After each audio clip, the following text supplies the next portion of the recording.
gentlemen, good evening, great leaders and great scholars all over the world, wherever you're joining us from Africa, from other countries, or from South Africa, from other countries in Africa, and also those who are joining us from abroad.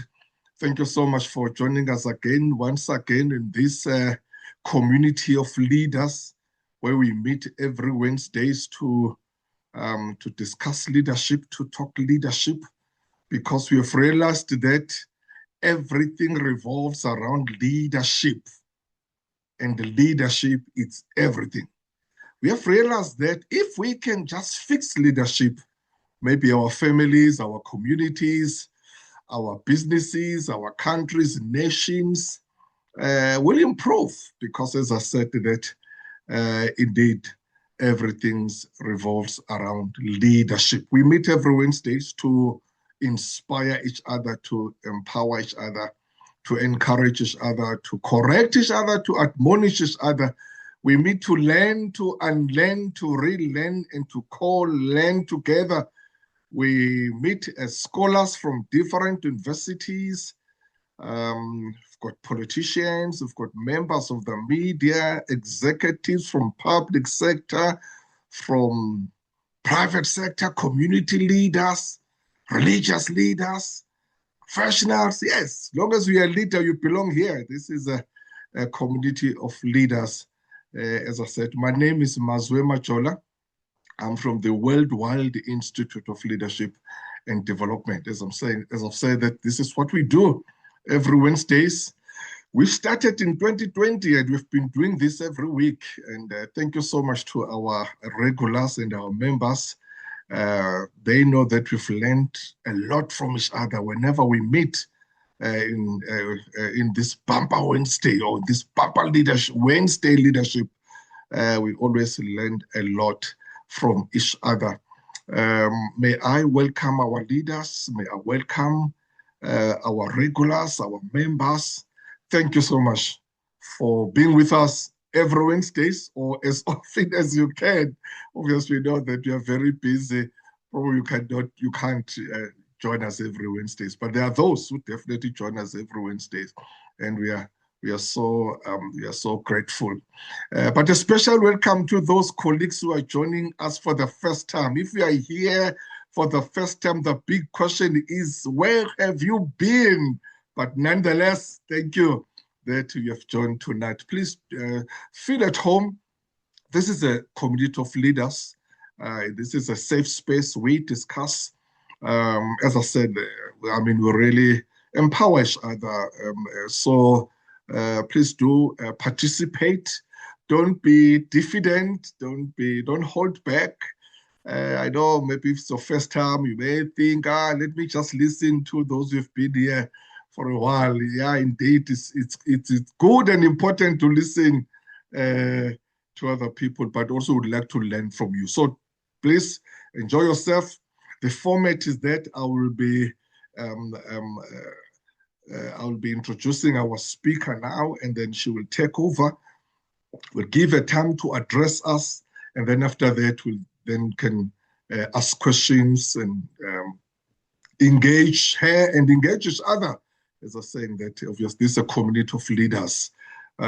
So you can do that by raising your hand, or you can do that via chat room. But if you are able to express yourself, please do that. And if you are able to open your video when you talk, please do that. It does come handy in our YouTube, so that at least we can see who's speaking. It's always nice when we are showing your face, so that when we meet each other somewhere, at least you can recognize each other. Say, oh, it's you. Yes. So thank you so much. Tonight, I'm so grateful. I'm so humbled that we are hosting my sister. We've been trying to get hold of her for a while, but she's a very busy person. My sister Candice, thank you so much for for meeting your commitment. You did say, Prof, I will come. And I'm so humbled that really, in the midst of your busy schedule, you made time. We know last time you couldn't join us because of some emergencies that happened, but you were able also not just to dump us, to leave us. We were able to send Dr. Prof, or the Professor Andrew Johnson to address us. I know, I personally know how busy you are. So I really, the fact that you took time to say, let me come and meet the leaders. Really, we are so glad for doing that. You've evinced one of the great leadership qualities, which is humility. And thank you so much for doing that. I'm going to read your bio, and please do indulge me, or I'm requesting for indulgence. I may not read everything, but almost everyone who's here really know about you and know you. That is why we are here. Dr. Candice Hartley is, ladies and gentlemen, Dr. Candice Hartley is Group Chief People Officer at Eskom. So she is an experienced executive, having held various people leadership roles in private and public sectors, nationally, regionally, and internationally. Dr. Hartley's passion is in growing businesses through ensuring excellence in people management strategies and creating an inclusive world of work. With over 2 decades of experience spanning the financial, industrial, information technology, and fast-moving consumer goods sectors, she has held several leadership positions in both listed and multinational companies, both locally and abroad. This includes companies such as KPMG, AECI, Pernod Ricard, Ballot, SAB, Lenovo, Standard Bank, and British American Tobacco. Dr. Candice joined Eskom Holdings SOC in 2025. In her current role as Group Chief People Officer, she is responsible for ensuring that the organization has the skills it requires to operate in a competitive marketplace, transitioning the human capital practices and workforce plans to align with a business strategy and ensure the wider adoption of technology across the organization. Prior to joining Eskom as the Chief People Officer, she served as the Executive Partner, Head of People at KPMG South Africa. She also founded Mwangaza Advisory, a strategy consulting firm dedicated to designing tailored people strategies aligned with organizational objectives, where she served on IDC's panel for capability advisors. Dr. Hartley holds an MBA and a postgraduate diploma in business administration from Gibbs, which is University of Pretoria, and a BA honors in psychology from the University of Johannesburg, and completed her PhD in business with the University of Cape Town's Faculty of Commerce. That is Dr. Candice Hartley. Ladies and gentlemen, may you welcome her as we are going to listen to her now, as she's going to be empowering us. Dr. Hartley, thank you so much, my sister. You can address us now, and then after that, we'll engage or we'll allow people to ask questions. Thank you so much. Over to you, sister. And once more, Prof, I hope you guys can hear me clearly. I'm so grateful for this moment. I'm grateful that in the busyness that is life, that we value our call to leadership. And I really believe in the world we find ourselves today, that leadership is a calling, that we have come together on this platform. And I just want to commend you and those that's joined us, that we set aside this time to not just interrogate the theoretical concepts of leadership, which we can do. And I think for the academic scholars on the call, it's always very interesting, and we can rebut and we can discuss the research, but that we also hold the mirror up, and we take this as a moment to really learn and to engage with the content, to learn from each other, but more so that we create these platforms of engagement, not just to point ourselves on our leadership journey, but also to pour into others as we lead in our respective roles.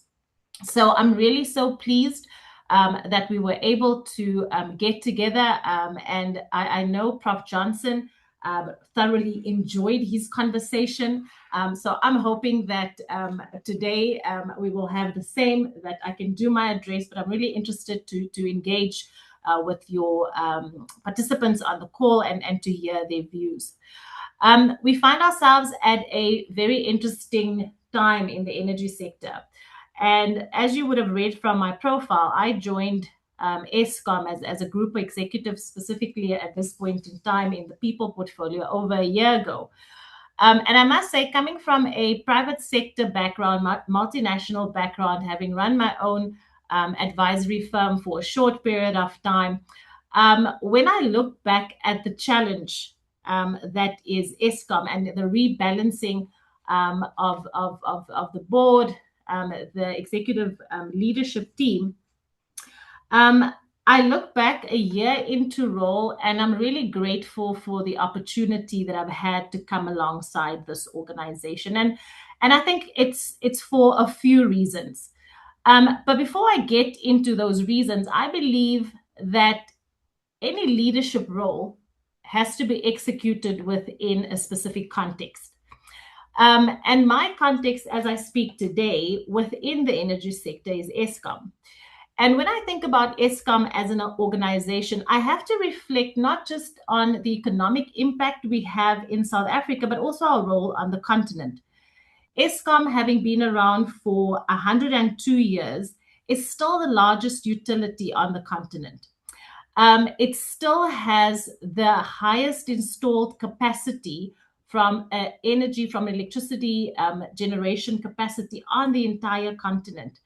And it sits with us, the less than 5% of the African population, which is the 65 million South Africans, right?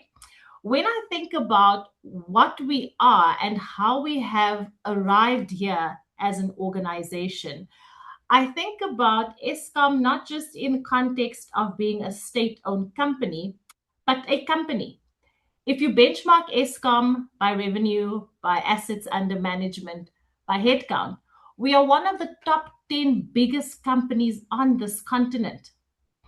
But what makes leadership fundamentally different in a state-owned enterprise versus an enterprise that purely exists for commercial outcomes is that in a state-owned enterprise invested in by the people, for the people, you have a very strong commercial mandate as well as a very strong social mandate.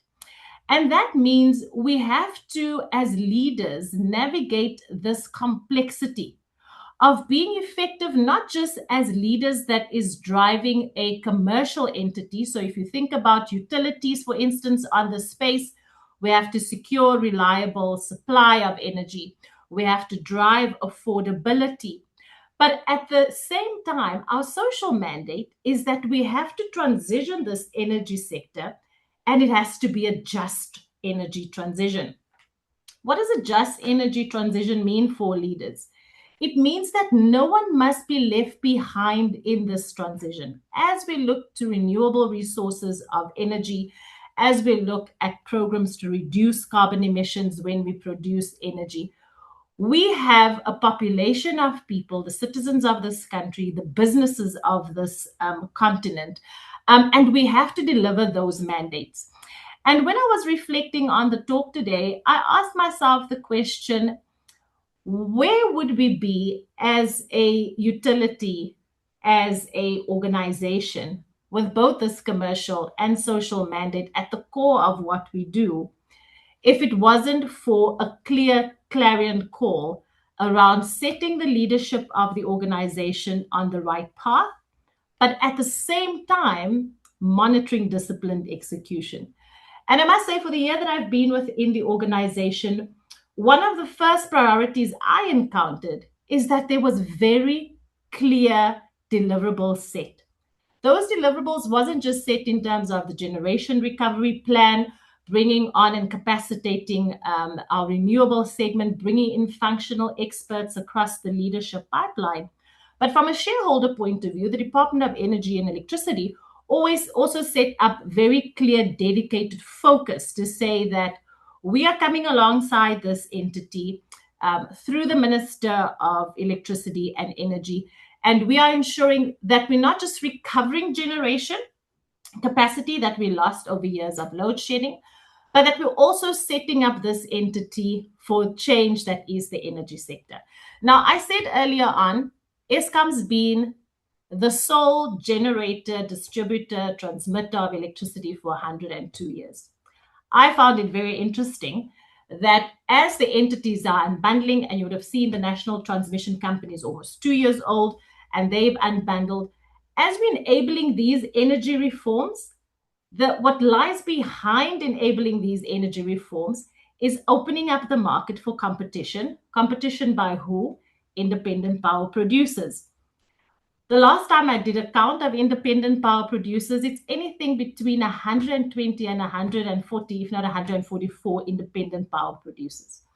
Now, here you sit with 102 years of institutional knowledge of how to generate electricity, and the world around you has changed. The world around you has changed because the shareholders, the investors, the communities that we serve, the businesses that we supply energy to has different demands. And those energy demands is no longer just being serviced by the monopoly, which is Eskom. From a leadership point of view, it meant that we have to now grapple with the shifting landscape whilst maintaining our baseload, whilst maintaining producing energy for the country and for its citizens, whilst maintaining our electricity availability factor. And that means that when I look at my leadership journey from private sectors, multinationals, interstate owned, there's a level of complexity in terms of scale, but also in terms of bringing that change along, bringing that change in the organization to say, in a changing energy sector, we have to compete for customers now. We have to think commercially now. We have to reposition our view of the customer, the consumer, how we service the energy sector. And that means that we have to deal with a lot of complexity and diversity in our everyday thinking. And as I was thinking about this, I wondered, what is the Eskom leader of today? What is it that they are grappling with? And we can see that Eskom as an entity has a very real and direct impact on our economic growth. Once we've recently celebrated 300 days of no load shedding, and we've kept the lights on. If I think about some of the other achievements we've had just from the energy sector point of view, we celebrated Kuba, which is the only nuclear power station on the entire continent. We celebrated 40 years. They've been operating a power station for 40 years. And when I think about the employee base within this state-owned entity, we have very low turnovers, which means that people join the entity and they stay with the entity. That in itself brings a different level of complexity. The first level of complexity it brings is that we have deep institutional knowledge and expertise. However, when you have all those deep institutional knowledge and expertise, it is up to you as a leader on how to unlock those expertise. And what I've seen in my experience in the past year is that you almost need to bring in expertise from the outside. So looking at functional and industry experts that's perhaps worked in private sector, perhaps worked in other parts of state-owned entities, and blend that with your internal skills of that has the institutional knowledge. Because if we don't find that delicate balance, if we don't find that integration, I fear that as we unbundle the organization, as we set up the entities for competition, that you're going to lose some of those unique nuances that can, in fact, position these entities for success in the long term. So I thought before I go into some of my views in terms of how we've balanced industry expertise, how we've balanced institutional knowledge, I would sit back and I would ask myself, beyond just talking about leadership as a capability, as leaders, oftentimes, yes, we can talk about leading from the front. We can talk about leading with purpose, which is very important, because I believe that when your personal purpose links up with an organizational purpose, that's when, as a leader, you bring that discretionary effort and you are leading from the front. A lot of the things that we are measured on, sometimes we sit back and we think, is that really significant enough? I mentioned earlier on the fact that we have now rebuilt, we've recovered our generation capacity. But some of the softer things that I've seen in the past year in Eskom is really that renewed fighting power. And that's around how do we recover confidence in our brand.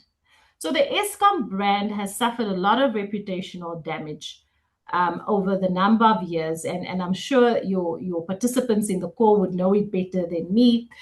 But one thing I've picked up is how do we rebuild that pride from the inside out, whether from our leaders or from our employees. One of the things that the organization once more this year has been recertified on was the top employer certification. Now, from the outside looking in, you would think, just another survey, just another audit on employment conditions. But when you dig a little bit deeper, what does it mean for an entity like Eskom to be assessed against a group of entities, over 2,500 international entities that employs over 14 million employees?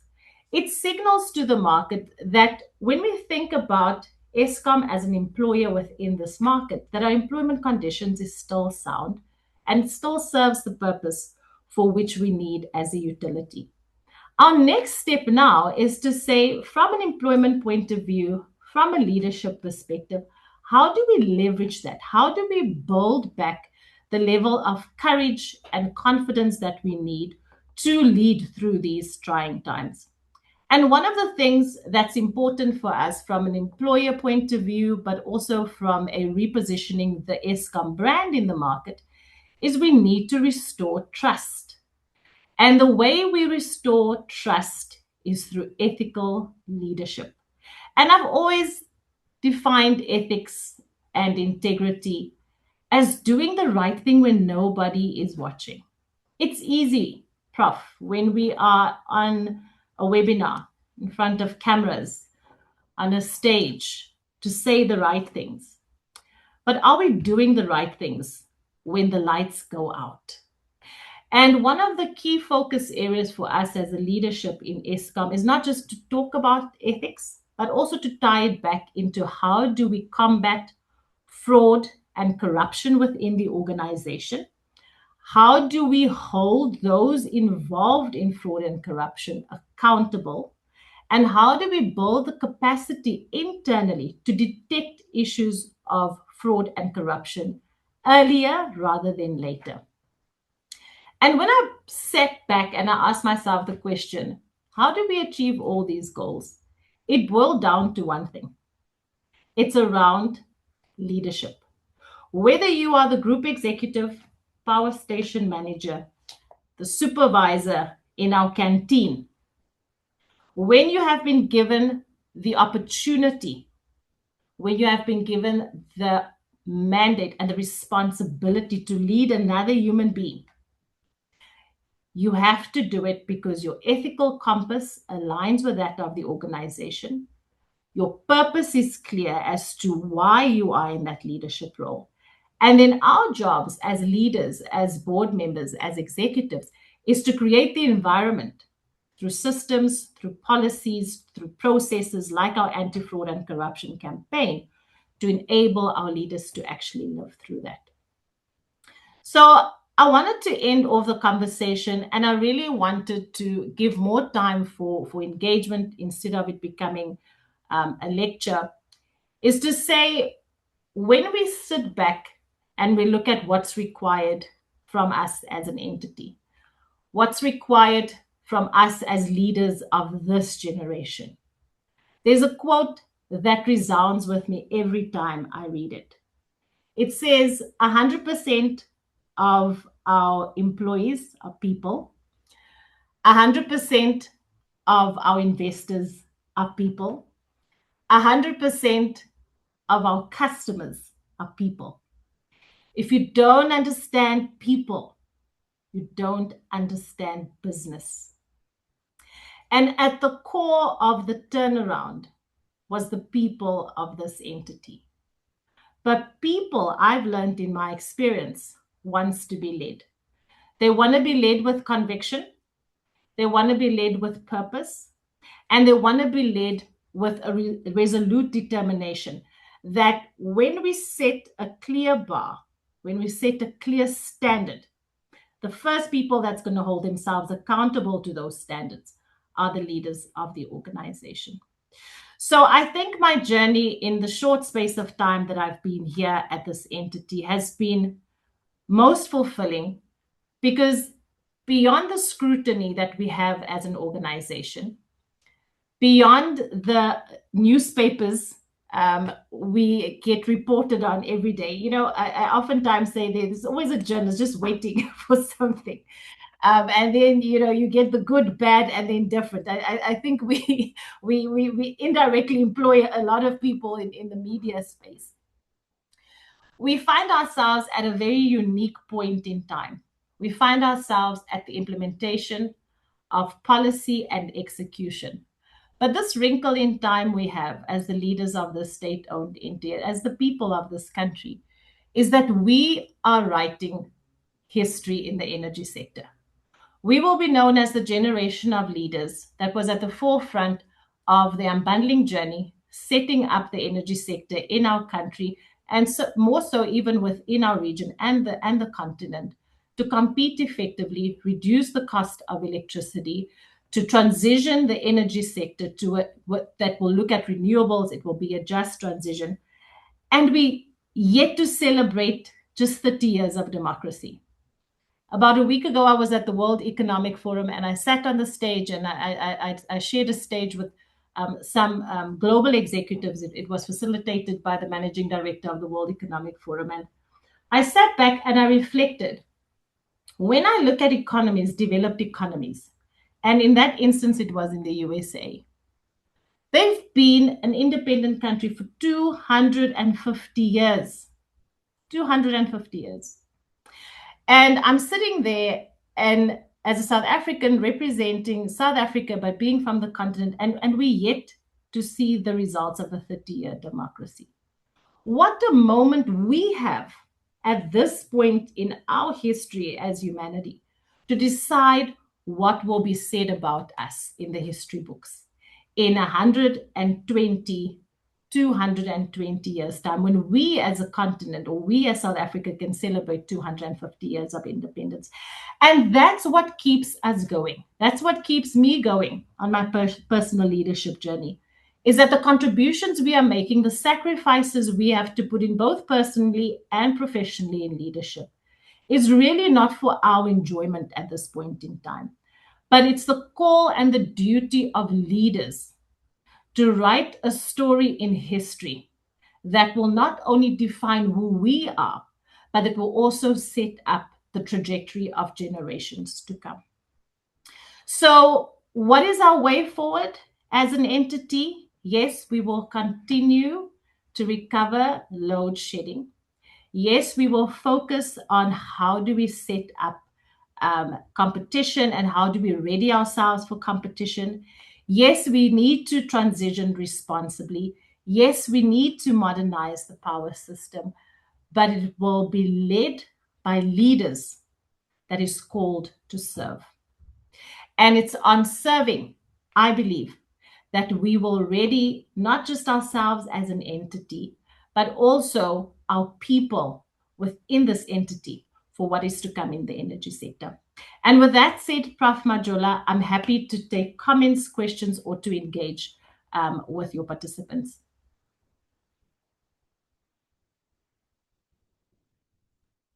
Thank you very much, Doc. Thanks a lot.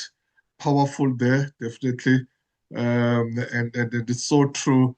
We do need to commend the men and women who are there in Eskom too, who have really, we've turned around this organization a few years ago.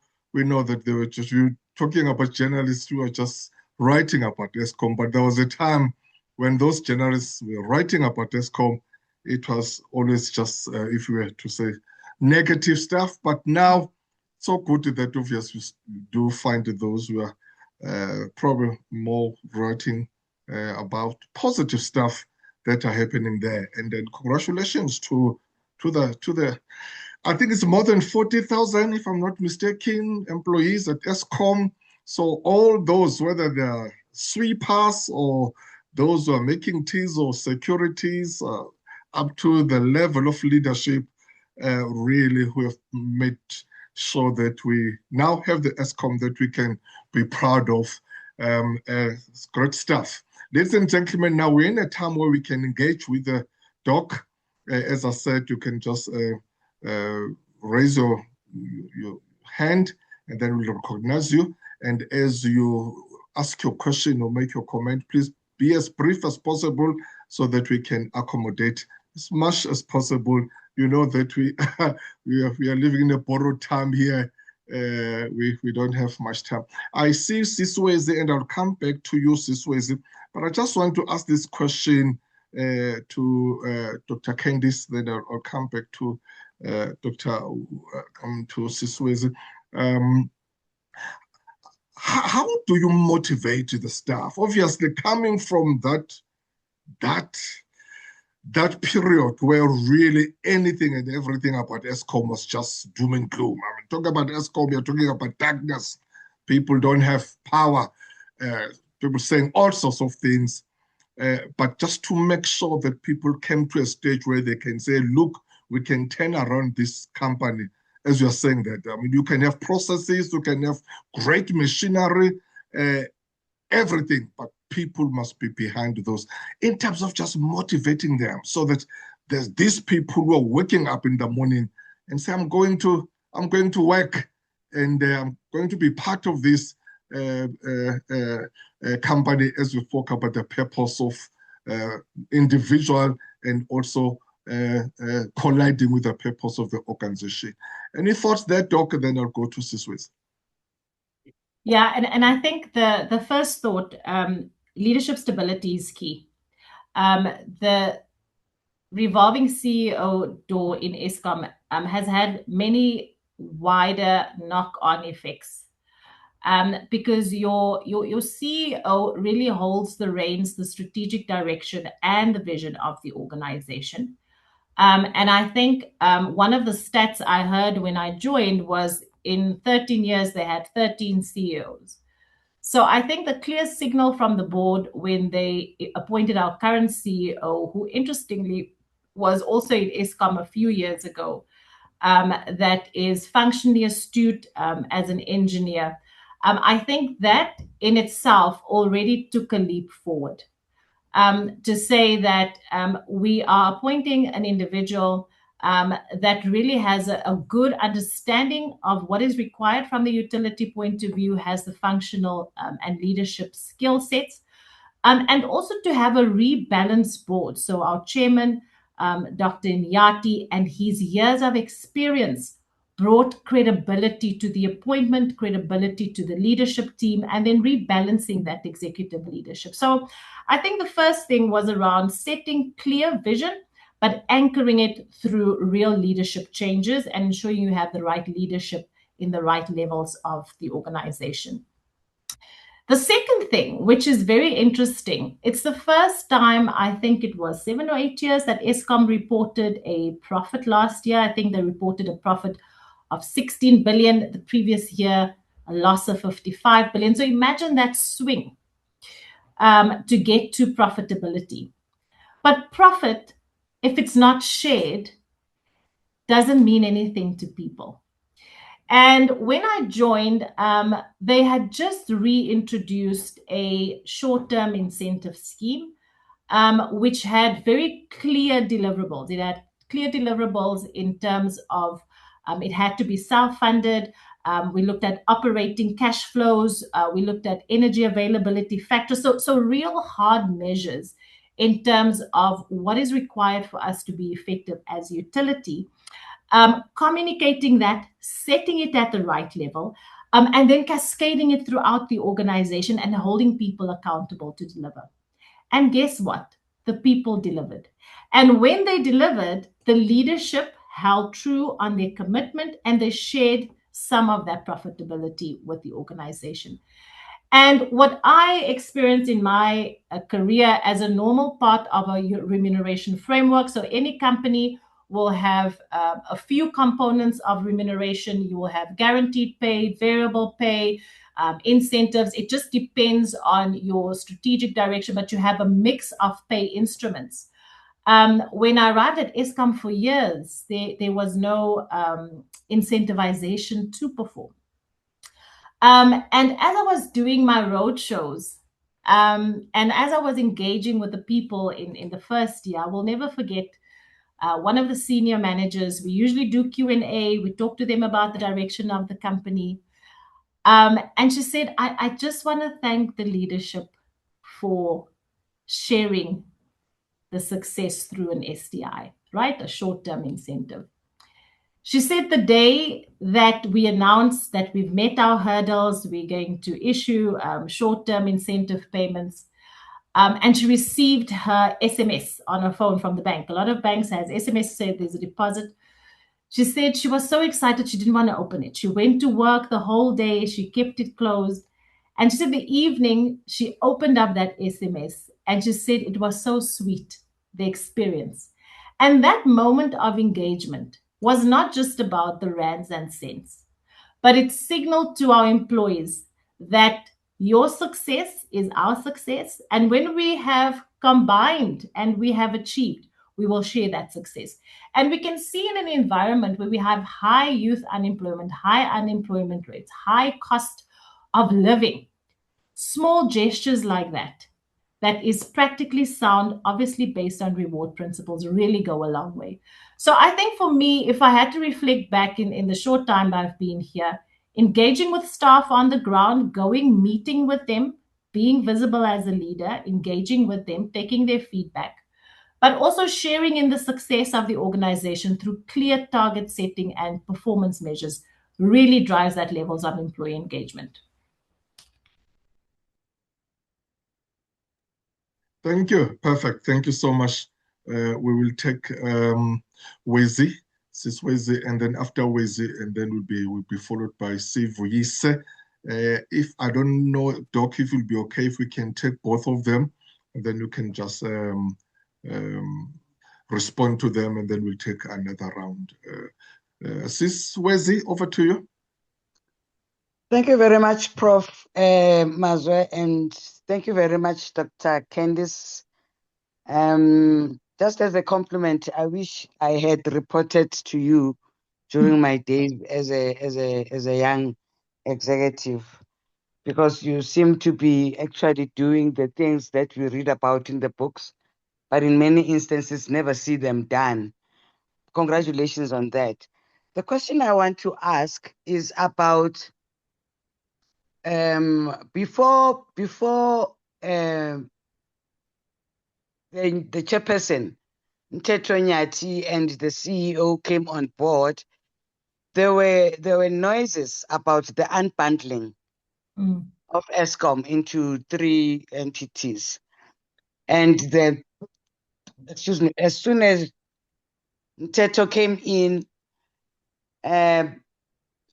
the voices were actually strengthened in terms of the unbundling. But there were noises against. Now, my interest, and I want to believe that falls under you, how did you manage to quell the noises on the unbundling? Because we no longer hear, maybe you still hear about them in the offices, but we no longer hear about the noises, especially from Labour, from any opposition, about the reason why unbundling and all of that. And I'm very, very curious to know, how did you manage to quell the noises so that we don't hear about it, we people on the street? Thank you very much. Thank you. Thanks, Wezi, and then Sivuyise, over to you. Thanks, Prof Majola, and thanks, Dr. Candice, for such good insights. Two comments for me, maybe, or two questions that I would like to get Dr. Candice's comments on. One is that in the past, I mean, Eskom was regarded as this bloated company, and there were people that were living with their roles and all of that. And one would maybe want to check if, from the people's strategy, what is being done this time around so that that history doesn't repeat itself, whereby Eskom is now bloated again. And secondly, with the dive of Eskom in the past, you'll find out, for instance, there were people that were executives who had actually lost the confidence in Eskom. As a result, as you maybe try to recruit a new set of leaders or executives, it becomes difficult because people do not have the confidence in the organization. And maybe what is being done around that area so that the public can also have the confidence that we used to have in the past with Eskom. Thank you. Good. Prof, can I respond? I think you said we're going to take those two hands. Yes, go ahead, Doc. Thank you so much. Good. So let's talk about unbundling, and you're absolutely right, Wezi. The unbundling descent amongst the ranks and the as you said, the noises that you might have heard before. In my view, how we address that is through open and honest communication, right? But before we even get there, you have to build capacity to be able to execute against that. So before I arrived, they appointed a group executive that is responsible within his portfolio for unbundling as a program, because now you have dedicated focus. You have an executive that is responsible for the unbundling program in the organization. As I said, by the time I arrived, they already unbundled the national transmission company. So soon they will be 2 years old as the transmission company as a standalone entity. However, you have to, as a leader, be at the forefront of your own messaging and narrative. And how do we achieve that in Eskom? Through a few channels. The one being internally with our own employees. We've had internal roadshows. We take our executive forum at least on a quarterly basis through project updates on where are we with unbundling, what's the current questions, what are you concerned about, how do we feedback that back into the program. Secondly, one of our key stakeholders is organized labor.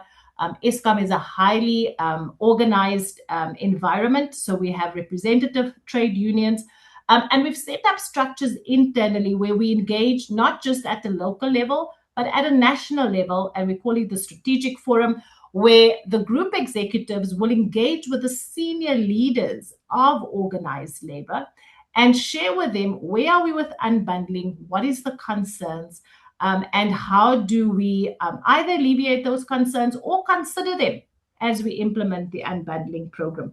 So I think from an unbundling point of view, it's really been around proactively managing the program through setting up structures internally, not just setting up structures and making it someone else's problem, but assigning a leader to manage the program through a PMO structure and keeping channels of communication open, right? And as well as participating within the national structures where appropriate, to make our voices heard as an entity within those decision-making structures. So the unbundling program, I would argue, is not an Eskom program. It's our program as a country, because the energy sector that has been run as a monopoly for 102 years is going to impact all of us, right? And this is what I said earlier on. Before I joined Eskom, you just think, okay, that's our only producer. There is over 120, 130 independent power producers, people already competing in the space. If you look at the media announcements, companies going out, renewable projects that's taking place, companies setting themselves up as a utility scale renewables. The Department of Electricity and Energy has actually set up an IPP office, right? And those are all signs that in fact the sector is changing. But what we need as leaders is to move away from the noise of the change and ask ourselves the key and critical questions. How do we enable the change? There's economies that has similar demographics and structural setups like ours in South Africa, and they've gone through this journey. They have unbundled. So what we're doing is not unique to us in South Africa, but it's part of the natural trajectory and progression of the energy sector in economies like ours. So that was the question on unbundling. The next question around Eskom being bloated as an organization. And I think I've also heard this for the time that I've been here. There's a few things that we've done. Firstly, from a management practice point of view, we set up our workforce plan. And any significant changes to that plan must be followed through by a business case. And that business case, supported by the human capital team, goes through to finance, the group exco, and we make certain decisions around, do we approve this change of structure or not?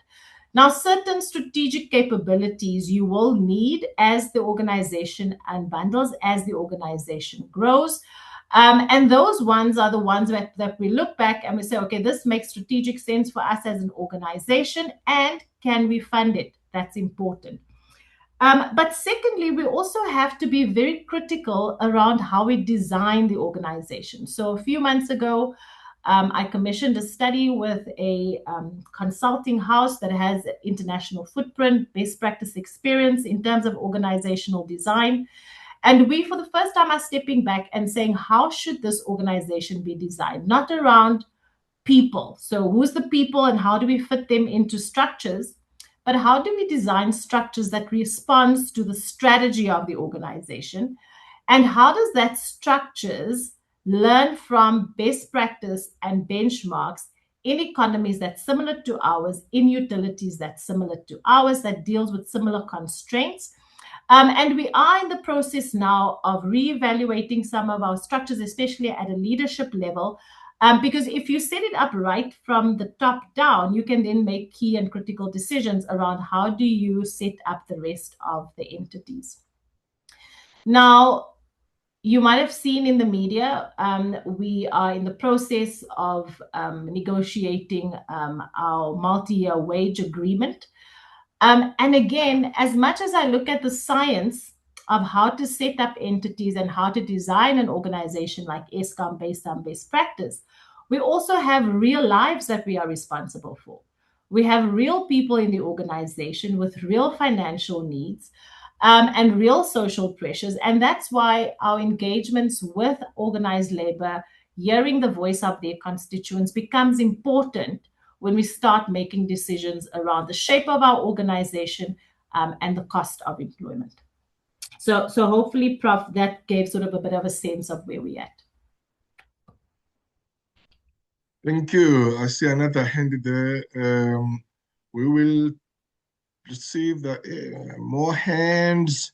For now, let's take Mandla Mkhwanazi, and then we'll go and check there. Let me see, I think there's a chat there in the chat room. Let me start with it.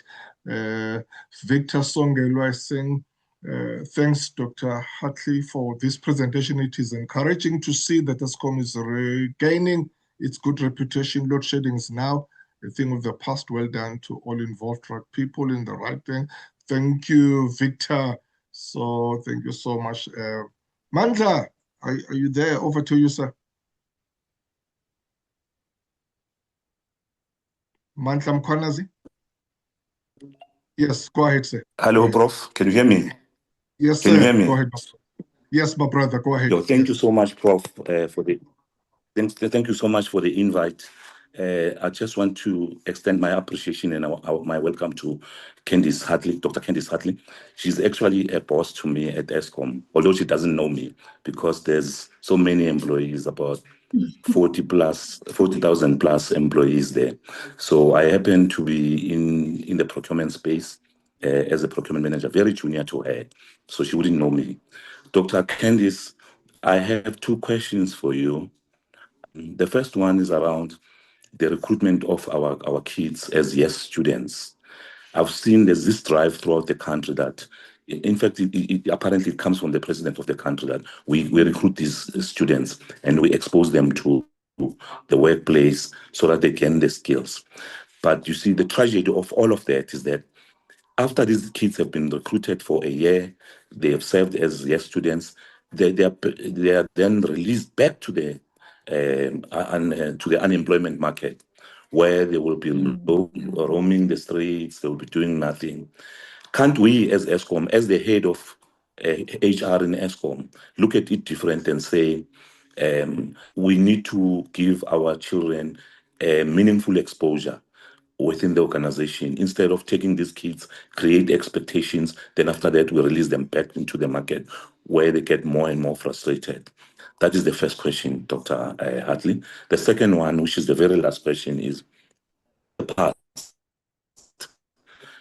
Fortunately, I've been with Eskom for a very long time, slightly more than 3 decades. I started as a graduate in training within HR, then I changed careers. In the past, Black people, in order for them to, white people in the past, they were looking after one another. How did they do that?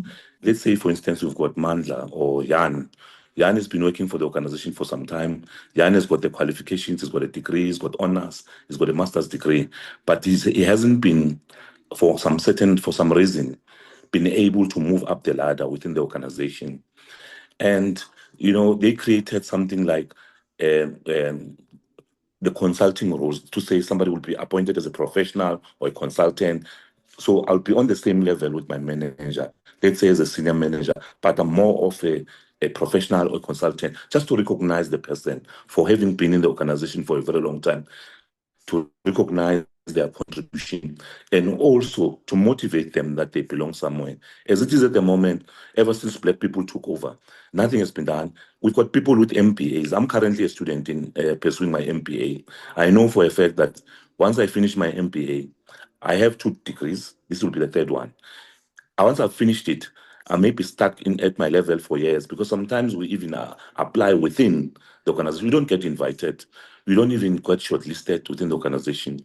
So I'm saying too many wrongs don't make a right. So I would appeal to you to look into this matter seriously, and also widen the pool of youngsters from outside who are willing to come to Eskom and join Eskom so that they can make a difference. Those of us, or those that have become older, like for I've been there for 30 years and I'm 56 years of age. If I'm looking for early retirement, the company must look at how do they motivate me, how do they cushion that part which deals with the tax portion, because I'll not qualify for a full pension. So how do you protect me as an employee who wants to leave and make for young students? I'm not saying I want to leave now, but if that carrot is dangled, one can seriously consider those things, because the unemployment is very high. And there's so many people within the Eskom, I'm sure, who are willing to live on early retirement,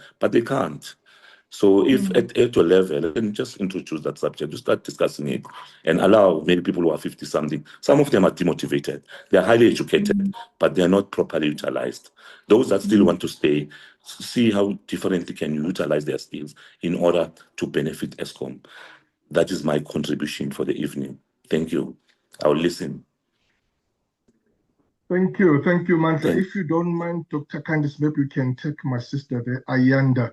But just before we go to Ayanda, Mandla is one of my MBA students, and I'm supervising him, and I'm so happy that he's here today. He's got a very good thesis that he's doing, and it's about Eskom. I hope you'll be able to take it up until a PhD level. I've been encouraging him, but it's a very good study.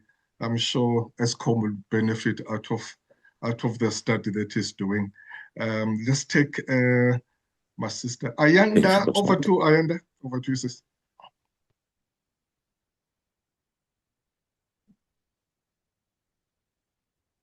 Sis Ayanda. Thank you so much. Thank you so much, Prof. Good evening. Good evening. Dr. Candice. It's also nice to meet you once again. Just a quick one, from my side. I know that probably this is your second year, at Eskom. You join, this big ship, during really, turbulent times, when the organization was reshaping itself, addressing issues of load shedding and so forth. Obviously, it has not really sailed into, still waters. It's still, turbulences, especially, with the unbundling still not completed. But my question really, if you were to be vulnerable, right, as the leader and as the chief people's officer, for an organization that is responsible for more than 40,000, people, if you're to be vulnerable with that, so what are the two things that keep you awake at night? So that would just be my, question for you. So just share with us those two things that keep you awake at night. Thank you. Thank you, sis. And Cassandra, will come back to you, my sister. Let's just take these two, or rather, if Dr. Candice can respond to these two, and then we'll come back. We'll take another round, if you don't mind, Cassandra. Over to you, Doc. Good. Mandla, thank you so much for joining. And we call our staff in Eskom Guardians. And I should actually ask Dan to change my title to Chief of the Guardians. I think that sounds that sounds a bit more entertaining than Chief of the People. And Mandla, thank you for sharing your journey. And thank you for giving Eskom your service. And that is just one example of the thousands of people I've encountered since joining this organization. I said it at the beginning of this call. There is long tenure in this company. And sometimes I joke at home with my husband and I say, I've met some old young people in Eskom. And that speaks to me about culture, about commitment, but also a deep personal belief in what the organization stands for.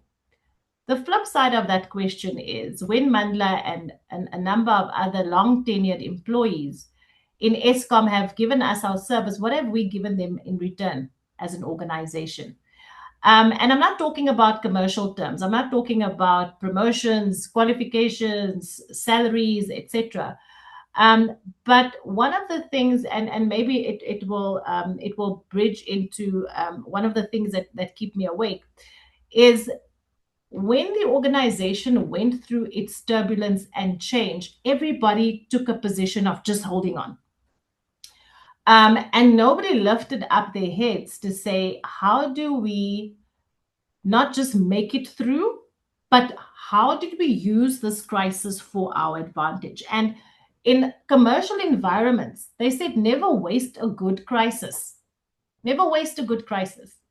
And I fear that as we have held people in the organization that's just held on, that we're coming out of the crisis. But what is some of the key lessons that we will never repeat for the generations to come? And I think a lot of it sits at a grassroots level within the organization. And Mandla is absolutely right. When someone has started in their 20s and now they're in their 50s and they're mid 50s heading for 60, when we sit with such a huge unemployment rate for youth, and I can't remember the numbers from the top of my head, but what I do remember when I attended the Y20 summit, when we were still part of G20, is that in the history of humanity, the history of humankind, this is the highest number of young people we've seen globally. So as they track the evolutions of human beings over millions of years, this is the highest youth population that we have. And guess where most of them are globally? Within Africa. Again, we are not capitalizing on this youth unemployment crisis with the young people we have in this country. And I'm glad, Prof, that we have platforms like this that extends beyond just Eskom, because what have we done in Eskom? We have participated in the Yes Learner program, which Mandla referred to, which is really driven out of the presidency, but we came on board. We currently have over 500 young people in the Yes Learnership. Over a period of 2 to 3 years, we had at least between 2 and 2,500 Yes learners move through the system. And why do we do that? We might not be able to absorb them. As I've said, we've got workforce plans, we have skills plans, we are under high scrutiny from an employment cost point of view. But what I've seen is we need to create hope again for young people, that you have a skill that is employable. And if you don't have a skill, come alongside us and we will help you discover that skill. So we have these Yes letters all over. And I was doing one of my walkabouts a few months ago, and I saw a youngster and she's sitting there with a book. And I said, and who are you and what are you doing? No, I'm a Yes learner, and I can see the confidence is not quite there. And I said, and are you enjoying what you're doing? And I could almost see she looked at me a bit shocked, because I think people have seen employment as this burden. But if you are doing something that switches your purpose on, work actually becomes a pleasure. Can we absorb these thousands of students? No, we can't. But can we point them in a direction where we can, at least for a year, through a stipend, bring them through our youth employment program? Yes, we can. From a talent development point of view, Mandla, you are absolutely right, that we should be making way for younger professionals, right? But 30 years ago, I was a young professional. No, 20 years ago, 25 years ago, I was a young professional. And guess what I needed the most? I needed guidance, mentorship, and support from people that's walked this journey, that has the experience. So I can't just throw people out of the organization and say, let's bring all the youngsters in. We must have a blend of the two. And I think that for me is important. It's have the right sentiment around how do we incorporate more young people in the organization, but let's set them up to succeed. Let's sponsor them. Let's mentor them. Let's give them meaningful work. And above all, let's hold them accountable to deliver, because we also have a generation of people that wants to be TikTok influencers, that wants to do strange things. And unfortunately, some of those things is great in a social space, but when you run an industrial organization like we are, an engineering organization, I still need people with basic technical skills, with technical qualifications. And what we've seen is that a lot of young people is straying away from these technical qualifications. And we need to bring them back in to say that technical jobs are still good jobs. When you have a technical qualification, you earn immediately from your first year of being a boilermaker, a welder. Those jobs still earn. Yes, it's not at a sexy plant in an office in Sandton, But guess what? The market is paying for those jobs, and we need to get our young people in the mindset of actually doing these technical roles. The other contribution that you made that really stood out for me is the children of the generation of employees within Eskom. And I think, yes, there is room for that. But what we've seen is we went down this journey I think a year before I joined, they issued about 60 bursaries or 70 bursaries to learners that is in their first year of training to become an engineer across engineering disciplines. This year, we allocated 200 bursaries to youngsters across the country in various fields of engineering to the value of about 49 to 50 million rand. And what's different about the Bursa program in Eskom than what I've seen in my own previous private sector experience is that it goes beyond just writing a check for tuition and for books. We have carers, we have people dedicated in the regions that checks in on these students, that has discussions with these students to check for red flags before they actually either drop out completely, because we know it's a tough course. And those are the people that's probably been with the company 20 or 30 years, right? And they're still adding value to the organization. And then Ayanda, I'm so happy to see you on the call. For those that don't know, Ayanda was one of our board members and on my interview panel. So if you have any questions, ask Ayanda about my background and experience. But if there's two things that really keep me up at night, the first is, how do we bring that commercial understanding into the organization? We have been so focused on recovering generation capacity. Now we're producing the electrons. Someone has to sell the electrons.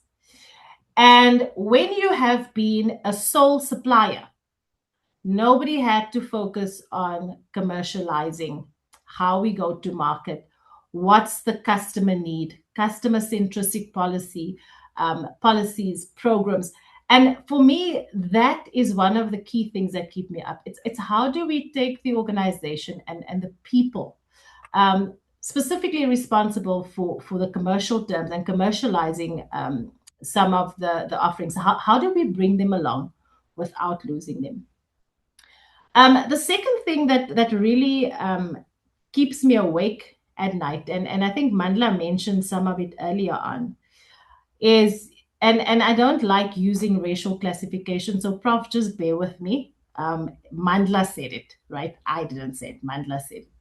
Mandla said back in the day, white people took care of each other, and now, Black people, we're not taking care of each other. And that disturbs me. That disturbs me because Eskom is the first organization in a 25 plus career that's exactly on the EAP, economically active population. So if you pull out our employment equity report and you pull out the country's economically active population, we are represented in every category: African, colored, Indian, white, able, disabled, male, female. Yes, we can do better with female. But why are we not each other's keepers? Why are we not taking care of one another from a development point of view, from a performance management point of view, from just leading with empathy, from leading from a place of servanthood? I believe to lead is to serve. And that's why I said earlier on, for me, leadership is a calling. And I fear that as we transition and as we set ourselves up to compete, my question is, are we going to do this jointly and hold each other jointly accountable, but support each other on the journey? Or are we going to start with this infighting and implosion? And those are really the two things that keep me up at night. It's, are we ready for commercialization? How do we get there? And as simply said as, are we each other's keepers? And do we hold ourselves accountable against that?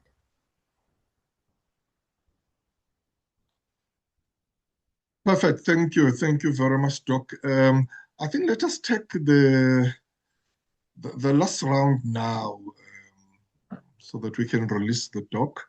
I've seen Cassandra, taking Cassandra now. Let's just go to the chat room.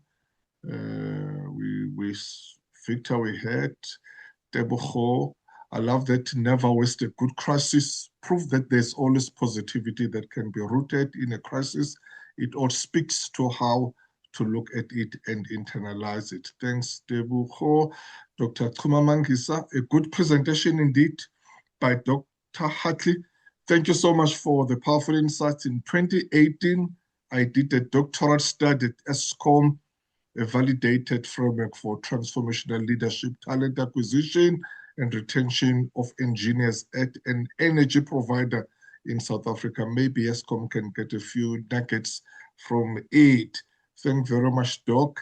I think this is what we have there for now. And then let's take this a last round. So Cassandra will be the last one. Then we'll close the session after Cassandra. Over to you, Cassandra.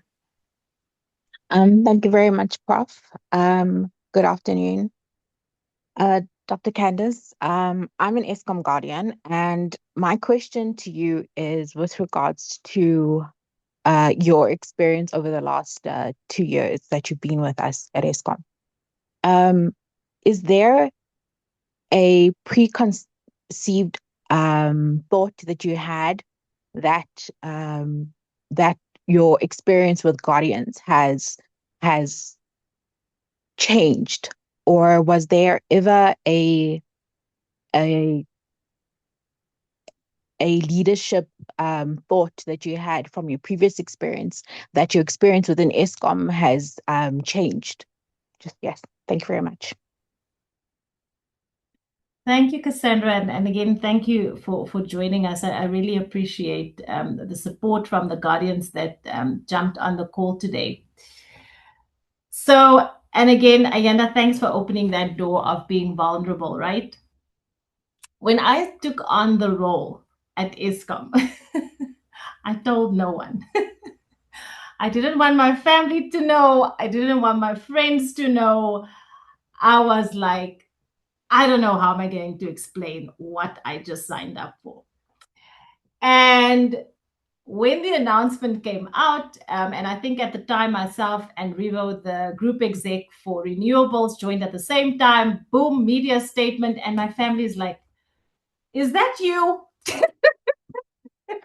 Wait, what do you mean?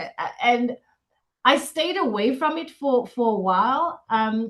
And then I had to face my family, right? And I had to say, yes, I loved working at KPMG. I still have contacts there. It was great to be an executive partner. But who I am intrinsically as a person, I couldn't sit on the sidelines anymore and say, I think you must do this, and why don't they do that? And I said, you know what? I want to be part of driving that change. And what really moved me, Cassandra, I had no idea how big that change was. And for the time that I've been in this organization, and I often say it to my team that works in my office, no one day, and I literally mean it, has been the same. No one day has been the same. Yes, we have structures and meetings and boards, and we have to prepare for the board meetings, etc. But every day is a different day. This morning in my office, I had Ntate Sekhale, and he's about to retire. He's been with the company, I think, 43, 45 years. And I have to sit with him because he wants to see Dr. C, because she said, don't sign any papers for retirement if you don't speak to me, because we had to fix some of his earnings in the background. And what is special for me sitting with Ntate Sekhale is that he's worked here for longer than I've been alive. He's worked here through a number of political administrations. He's worked here when there was still separate facilities for Black people and white people. And he's seen the journey of this organization evolve. And in that moment, regardless of the fact that I report to the chief executive, I'm not going to call him on his first name. I'm going to call him Ntate Hartley. And that for me is the beauty of working in this organization and what has changed for me, because the same level of commitment I see in him is the same level of commitment I see in our power station managers, our female executives that's really doing the most in a highly, highly male dominated industry, not male dominated Eskom. The energy sector, engineering, industrial engineering is heavily male dominated. We're not the services sector. We're not the bank where there's lots of women or IT, etc. We're in an industrial engineering environment. And when I go out and I meet the people on the ground, I've met some really good salt of the earth people in far-flung locations. Power stations, again, is not on Rodeo Drive or on the corner of Grayston and Rivonia and Sandton. It's far-flung.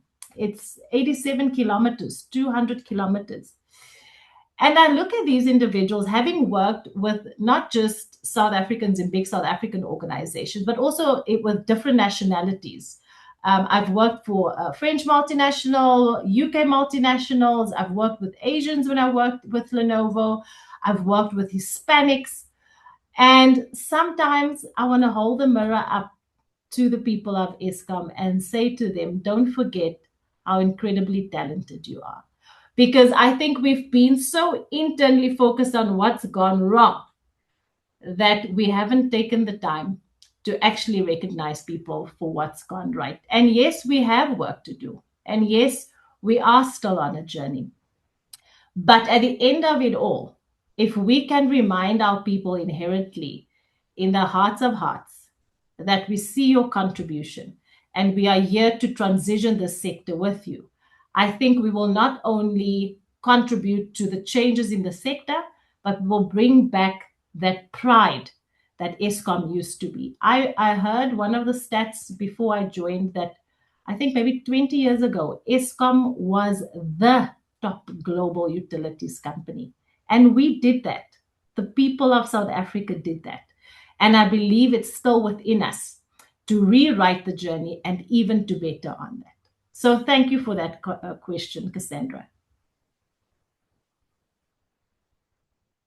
Thank you very much, Doc. Do you have any, if you can give us your parting shots, your closing remarks, and then after that, I'll ask Professor Zide to thank you, then we'll close the session. And just any parting shots, Doc?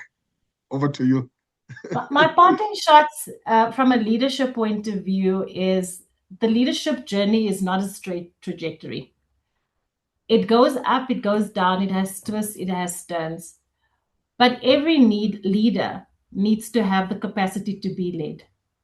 And oftentimes as leaders, we take on so much accountability and responsibility of having the answers, leading the change, that sometimes you need to step back and you need to open yourself up to be led by others. And sometimes it doesn't look like leadership to them because they might just think I'm supporting you, I'm assisting you. But in that moment, you are leading me as a leader. The second thing I want to land is don't give up on us. Don't give up on us as an entity, as a utility. Extend some grace. Extend grace because the levels of accountability that is required for this change is signaled straight from the top. And every day in this organization, there's men and women that inherently wants to contribute to the success of the South African story. If Eskom succeeds, we succeed.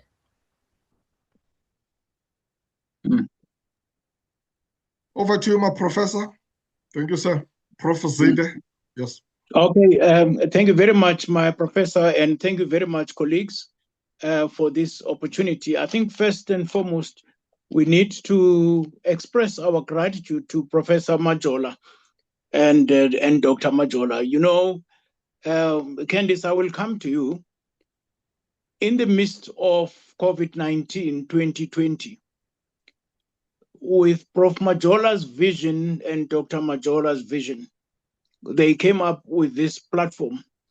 It was at a time of COVID. It was at a time of darkness.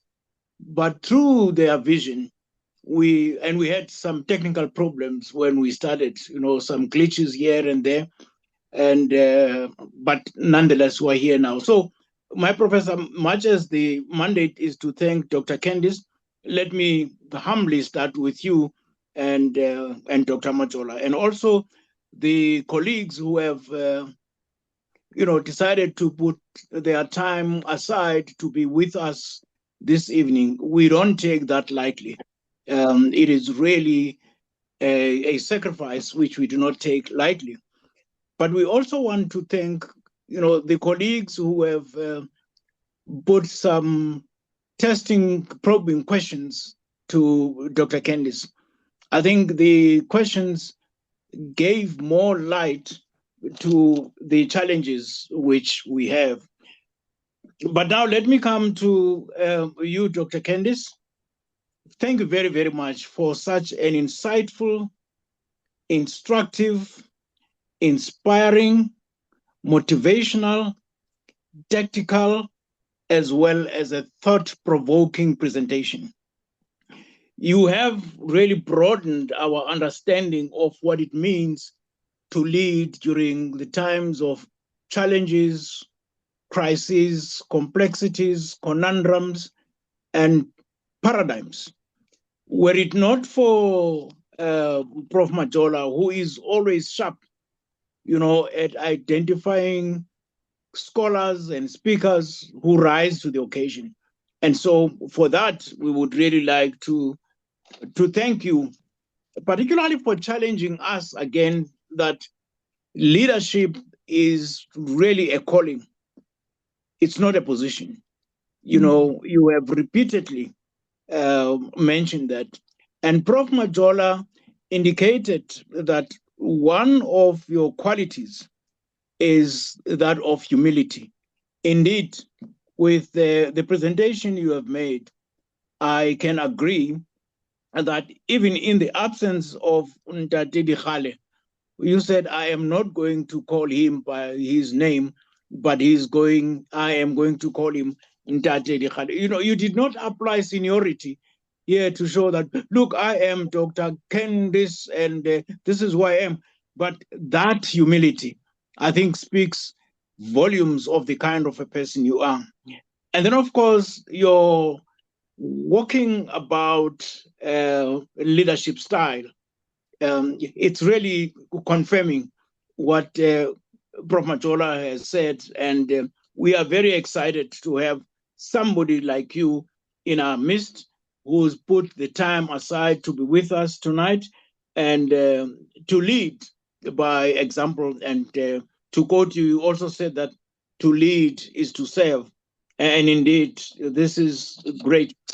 And I think that Dr. Candice, maybe it is because I am very attached to NLP, neuro-linguistic program, which I completed, last year. And you speak as someone who has gone through that coaching, and you will talk about that, but I can sense that you've been through that. And so the mere fact that you have also taken us through the 102 years of operation and 303 days of load shedding, I mean, that says quite a lot, because some of us were not even aware that it has taken us so long. Now, let me conclude, Doc, by giving you two things to think about. The first thing that I would like you to think about is, and I always, Prof. Majola always laughs at me when I talk about these things, that given what you have explained to us, whether or not you should not consider writing a book with the following title: How Eskom has moved South Africa from the dungeons of darkness to the zenith of light. How Eskom has moved South Africa from the dungeons of darkness to the zenith of light. We can talk about that, outside of this platform, but with what you have explained, I think that you can panel beat, the title here and there, but I think it will do this country a great deal if there is that kind of a project that comes from you.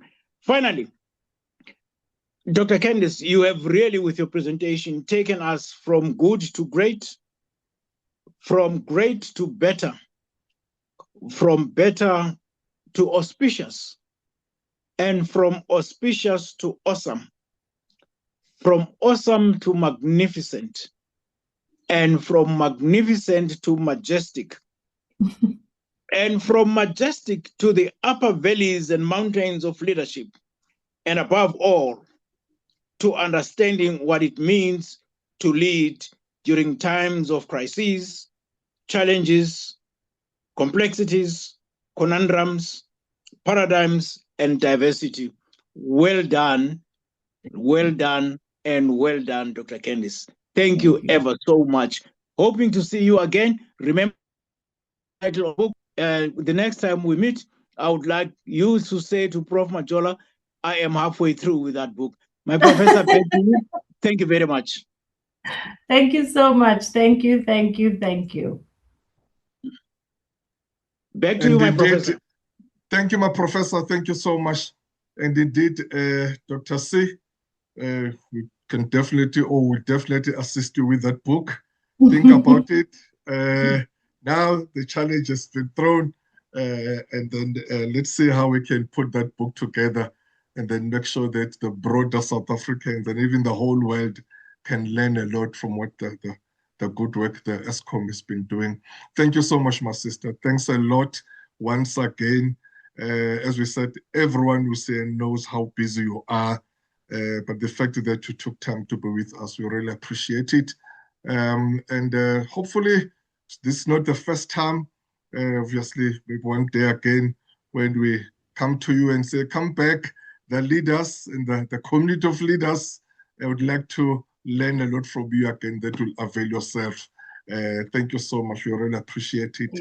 Ladies and gentlemen, can you just find that icon there as we always do? There's that button that says react and press whatever you can find just to show some appreciation to Dr. C.